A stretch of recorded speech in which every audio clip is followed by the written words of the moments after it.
The Children of Rhodes Island is terrifying. We have a 10-year-old with a chainsaw and another 10-year-old with a cursed doll, that latter one being Shamare, this week's Supporter. Now the way I pronounce her name is not Shamare, not Shamare, nor Sameru. That's a different thing. Shamare with a very short E. That's how she said it in her introduction, and that's how I will pronounce her name.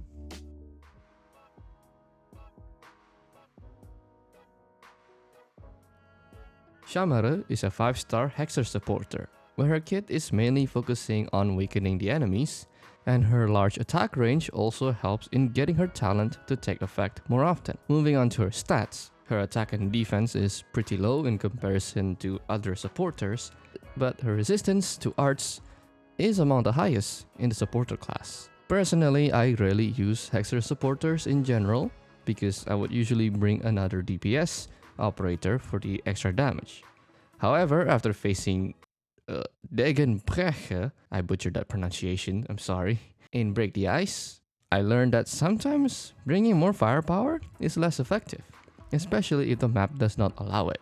Shamare's talent applies a fragile effect to enemies below 40% HP when they are in her range. The fragile effect increases the damage dealt on the enemies by a certain amount. In the case of Shamare, the highest fragile effect she can apply is 33% at Elite 2 Pot 5, meaning the enemies will take 33% more damage. Fragile is still a niche mechanic, kind of like sleep, and that only a handful of operators possess. But it's still a great mechanic nonetheless, because it amplifies all types of damages, physical, arts, and even true damage, making it very effective against bosses.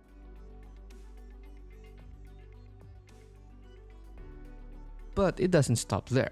Shamare's first skill, Malediction, makes her talent 1.5 times more powerful. In other words, Shamare applies 45% of fragile effect at Elite 2 Pot 1 when the skill is active, and Shamare's attack increases by 40% at level 7. Skill 1 also has infinite duration, so it's great for those of you who enjoy AFK strategies.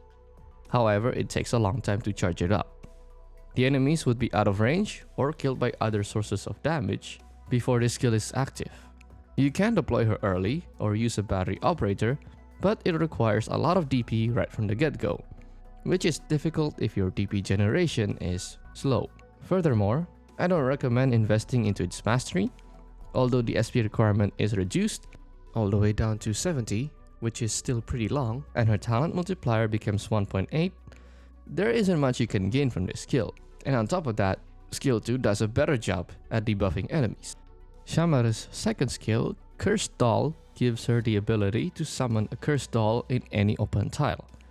The doll itself reduces attack and defense of enemies by a certain percentage within its 3x3 range for 15 seconds. This skill is preferred by the majority of doctors because Shamare can be tucked away in one side of the map, away from the enemies, while her doll is deployed in a different part of the map, shredding away the enemy's armor. Even at level 7, the defense debuff is very effective against tough mobs and bosses, while the attack reduction ensures that your operator does not get one shot when going toe-to-toe with a boss.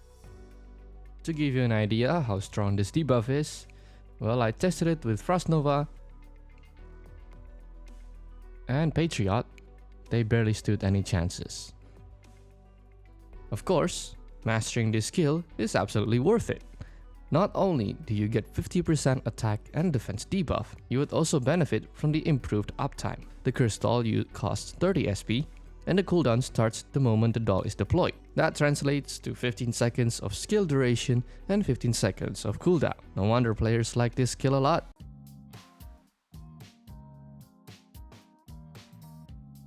Should you build Shamare? Yes, obviously.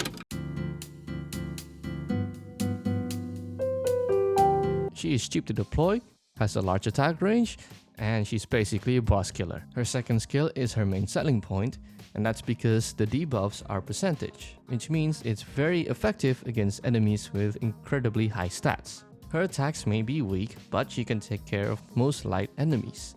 Anything above that requires a dedicated DPS operator. If you're watching this during Invitation to Wine, I would suggest to save your headhunting money for Link's banner, and then use the gold certificates to purchase Shamare from the store. or use whatever leftover you have to roll on the standard banner.